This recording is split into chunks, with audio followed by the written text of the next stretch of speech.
በጌታ በኢየሱስም ሰላም እላችኋለሁ። ሰላምና ጸጋ ይብዛላችሁ።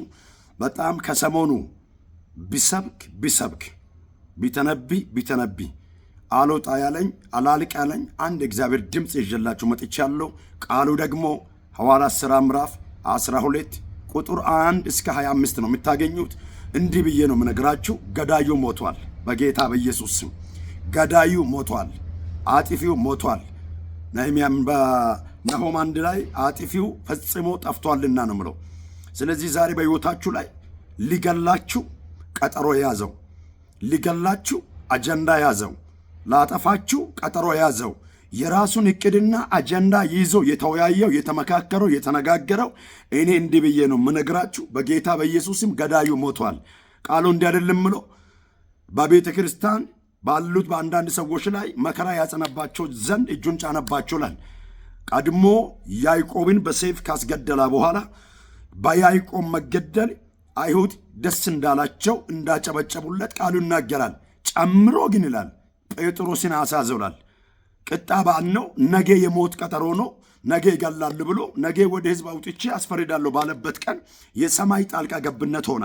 ከቁጥሩ 7 ጀምሮ እስከ 9 ስታነቡ እግዚአብሔር ደግሞ ቅን ፈራጅ አምላክ ስለሆነ ቁጥር 21 22 23 ሄደን ስናነብ እንዲህ ነው የሆነው። ጴጥሮስ አመለጠ። ኦልሬዲ ከገዳዩ እጅ አመለጠ፣ ከአጢፉ እጅ አመለጠ።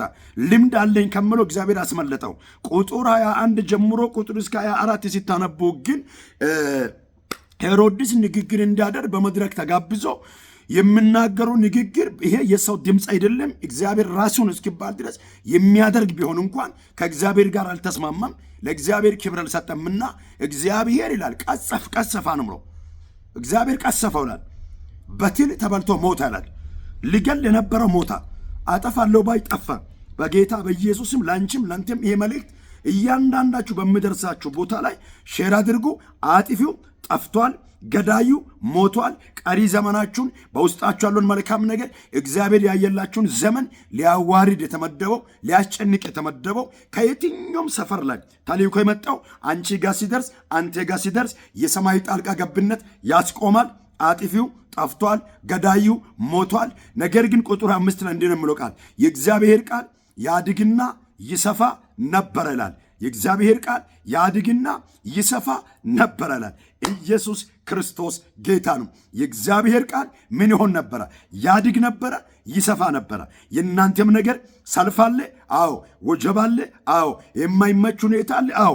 ትቀጥላላችሁ። በኢየሱስ ስም ሁኔታን አልፎ የሚቀጥል የእግዚአብሔር ክብር፣ የእግዚአብሔር ጸጋ፣ የእግዚአብሔር ሞገስ፣ የእግዚአብሔር ታምር በሕይወታችሁ ላይ እንደሆነ ጸልያለሁ። ማንኛውም እንቅፋት ከፊታችሁ ይወገድ። ማንኛውም የጨለማ ኃይል ከዘመናችሁ ላይ ይፍረስ በኢየሱስም። አጥፊው ጠፍቷል፣ ገዳዩ ሞቷል። ወደፊት ትቀጥላላችሁ። ሞቶ በተነሳው በትንሣኤ ጉልበት በናዝሬቱ በኢየሱስ ስም ሻሎም።